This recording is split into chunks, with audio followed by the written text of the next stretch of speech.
शहरामध्ये बीड शहरासाठी 3 पाणी योजना आहेत. माजलगाव बॅकवॉटर असेल, बिंदुसरा धरणाचे असेल आणि 114 कोटी रुपये खर्च करून अमृत योजना जी आहे त्या तिन्ही योजना रखडलेल्या आहेत.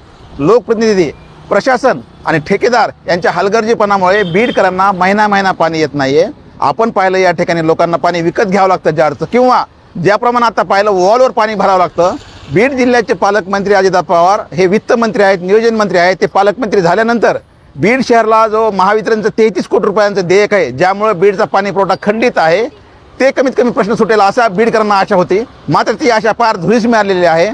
त्यामुळं अजितदादांचं याकडे लक्ष वेधण्यासाठी आज आम्ही या ठिकाणी वॉलवर ज्या ठिकाणी लोक पाणी भरतायत त्या ठिकाणी अजितदादांना अगदी अभ्यंग स्नान घाललं, साबणाने आंघोळ घालून. आणि अजितदादांना आमची अशी विनंती आहे की बीडकरांकडे अजितदादांनी लक्ष द्यावं, बीडकरांना पाणी द्यावं. अजितदादांनी विमानतळ दिलं, बाकीच्या घोषणा केल्या, परंतु सर्वसामान्यांचा मूलभूत जगण्याचा प्रश्न जो आहे त्याकडे लक्ष वेधून अजितदादांनी बीडकरांना पाणी द्यावं आणि 33 कोटी रुपये नियोजन किंवा कुठल्या तरी विभागातून ते देयक देण्यात यावं अशी आमची